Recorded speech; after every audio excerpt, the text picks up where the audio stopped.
नमस्कार, मैं रीना जायसवाल। आप देख रहे हैं क्लाउन टाइम्स ब्रेकिंग न्यूज की खास खबर। आज हम बात करेंगे वाराणसी के आर्य महिला हितकारिणी परिषद में वर्चस्व की लड़ाई को लेकर सत्यनारायण पांडे और शशिकांत दीक्षित के बीच मचे घमासान पर क्या है ताजा मामला। इस वक्त हमारे साथ हैं आर्य महिला हितकारिणी परिषद के जनरल सेक्रेटरी सत्यनारायण पांडे। आइए जानते हैं कि रजिस्ट्रार से लेकर हाई कोर्ट तक की लड़ाई में आपके गुट ने क्या हासिल किया है। महर्षि स्वामी ज्ञानानंद जी द्वारा स्थापित और विद्या देवी जी द्वारा संचालित बालिकाओं की अति प्राचीन संस्था है। इसकी स्थापना 1919 में हुई थी और वर्तमान विगत 5-7 वर्षों के अंदर कुछ ऐसे लोगों का प्रवेश इसमें मिला जो इसे अपनी व्यक्तिगत संपत्ति बनाने का प्रयास किए। और इसलिए क्योंकि काशी के ही नहीं पूरे भारत के अच्छे सम्मानित लोग सोमानी परिवार बॉम्बे का और बनारस के तमाम बुद्धिजीवी उद्योगपति इस संस्था से जुड़े रहे, जिनको सेवा भाव केवल था और संस्था का विकास, जिसे वर्तमान में इस समय हमारे कार्यकारिणी के अध्यक्ष, पीजी कॉलेज के अध्यक्ष पद्म भूषण देवी प्रसाद द्विवेदी जी हैं, आईएमए के ex president P S Pandey Nagarmal के प्रबंधक हैं, तो शैलेंद्र उपाध्याय जी, प्रोफेसर शैलेंद्र उपाध्याय जी हैं। मतलब तमाम समाज के क्रीम लोग इस संस्था से जुड़े रहे और आज भी मेरे साथ हैं, आपके साथ यहाँ बैठे हुए हैं पत्रकार वार्ता में। तो कुछ लोगों ने अपना आधिपत्य स्थापित करने का प्रयास किया, जिसके फलस्वरूप विवाद हुआ और विवाद उन लोगों ने किया। नियम संगत ढंग से चुनाव हमने संपादित किया, जिसे माननीय उच्च न्यायालय ने स्वीकार किया और रजिस्ट्रार चिट फंड के आदेश को रद्द कर दिया। फिर भी उन्हें संतोष नहीं हुआ और वह डबल बेंच में चीफ जस्टिस के यहाँ उन्होंने अपील किया। चीफ जस्टिस के डबल बेंच ने और विस्तृत रूप से सारी चुनाव प्रक्रिया का विश्लेषण करते हुए उनके रीट स्पेशल अपील को डिसमिस कर दिया। उसके बावजूद भी दो न्यायालयों से पराजित होने के बाद भी, चूंकि इसे पैरेलल कमेटी को डिसाइड करने का अधिकार एसडीएम के पास है, वहाँ पेंडिंग है, 22 को तारीख पड़ी हुई है, 22 दिसंबर को। लेकिन 20 अक्टूबर का आदेश है इनके चुनाव को क्वेश्चन किया हुआ। आज तक कॉलेज में बैठ के रोज अध्यापकों पर दबाव बना करके कि परीक्षा में नहीं बैठने देंगे, फीस उतार रहे हैं और घर ले जा रहे हैं। बैंक बंद है, बैंक में पैसा जा नहीं रहा है, लूट मचा के रख दिए हैं। इसी तरह से बीडी सोमानी उच्च शिक्षण संस्थान, जो महात्मा गांधी काशी विद्यापीठ से एफिलिएटेड है, भी काम चलता है। एक बच्चे से 14,000-13,000 रुपया फीस है। आ रही है वहाँ का प्रिंसिपल रोज फोन करके कह रहा है कि भैया आते हैं प्रबंधक जी, फर्जी दस्तखत बना के पैसा उठा ले जा रहे हैं। चूँकि ये ढाक निकती है, वह कंप्लेंट करेगा नहीं, उसकी नौकरी चली जाएगी, हटा देंगे उसको। तो सारे गबन के केस इन लोगों पर चलेंगे, चाहे वह चाहे वो अम्बरीश अग्रवाल हो, चाहे अनुराग दीक्षित हो, चाहे पूजा दीक्षित हो। जो कर रहे हैं, रोज कागज जलाए जा रहे हैं, रिकॉर्ड जलाए जा रहे हैं लूट खसोट के, वो सारे सामने आ जाएंगे और जो सामान कीमती है वहाँ से उठा के घर लेते चले जा रहे हैं। यह स्थिति है। आप वहाँ के कर्मचारियों का इंटरव्यू लीजिए तो फ्री जाएगी, अगर नहीं तो उनके घर जाएगी, अब पुरानी वाली उठ के उनके घर चली जाएगी। पर्दा आएगा तो पर्दा घर पर नया लग जाएगा, यहाँ वाला पुराना वाला वहाँ चला जाएगा, वहाँ वाला पुराना वाला यहाँ से। ये स्थिति है।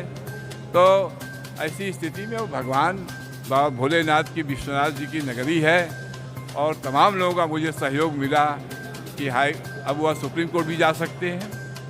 तो हमने कैबिनेट पहले भी लगाया था, फिर कैबिनेट लगाएंगे और एसडीएम का तो निर्णय होना ही होना है। उनको कहीं अब सफलता मिलनी नहीं है।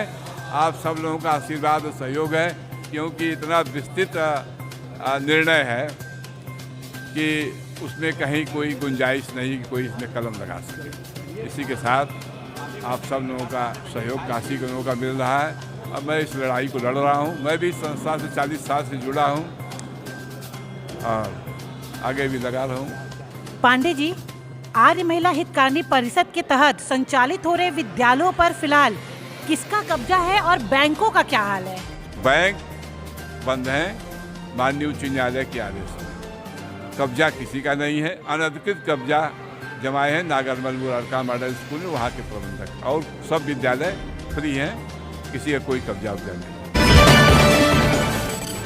अजय राय जी ने कहा है कि राहुल गांधी कमेटी से चुनाव करेंगे और एक सांसद के रूप में उनका कहना था कि वो आती हैं और घूम टहल के चली जाती हैं, उनका ये उद्देश्य था। अब ये जरूर है कि चुनाव कौन लड़ेगा कौन नहीं लड़ेगा ये तो हमारे ऑल इंडिया प्रेसिडेंट बता पाएंगे। राहुल जी से कर्नाटक में जब पूछा प्रेस के लोगों ने कि अब आपकी कांग्रेस में क्या भूमिका होगी, तो उन्होंने उत्तर दिया था कि खड़गे जी हमारे राष्ट्रीय अध्यक्ष हैं, जो ही हमारी भूमिका तय करेंगे उस काम को मैं करूँगा।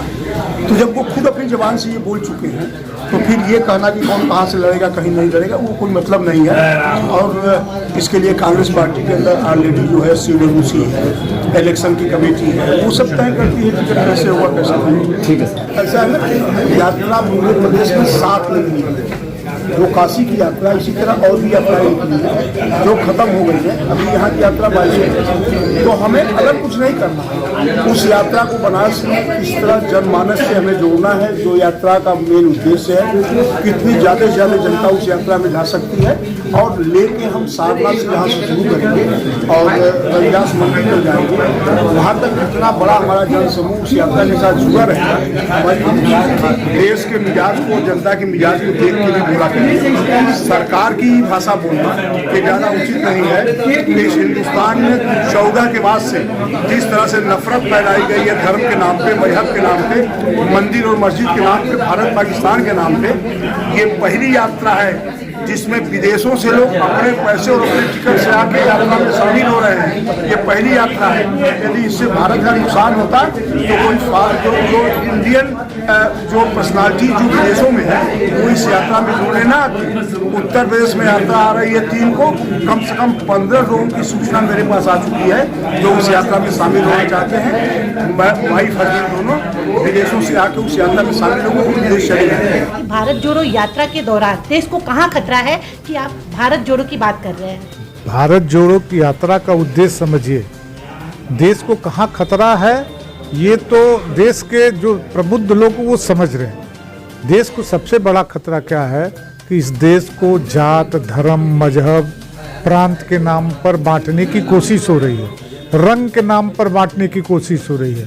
तो उसको जो नफरत का वातावरण है उसको ख़त्म करने के लिए, नफरत को मोहब्बत से जोड़ने के लिए राहुल गांधी जी ने यात्रा निकाला है।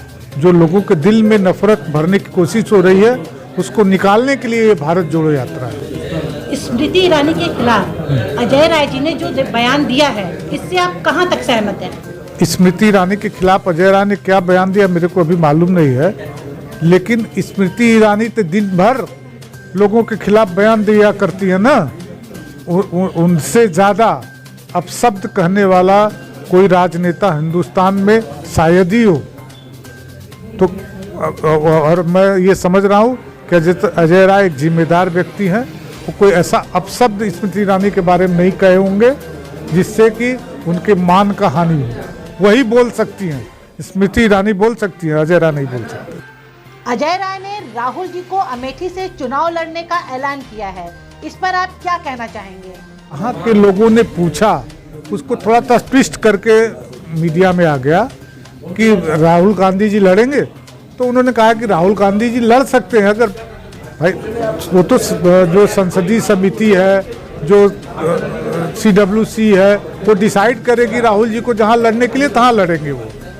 प्रेस वार्ता में प्रमुख रूप से पूर्व सांसद डॉक्टर राजेश मिश्रा, वरिष्ठ कांग्रेस नेता सतीश चौबे, अनिल श्रीवास्तव, प्रजानाथ शर्मा, प्रोफेसर सतीश राय, हाजी rice Ahmad, doctor Arvind Kishore Rai, JP Tiwari, Ashok Pandey, Manindra Mishra, Sanjeev Singh, वैभव त्रिपाठी, देवेंद्र प्रताप सिंह, विजय उपाध्याय, जिला प्रवक्ता डॉक्टर निपेंद्र नारायण सिंह आदि लोग उपस्थित रहे।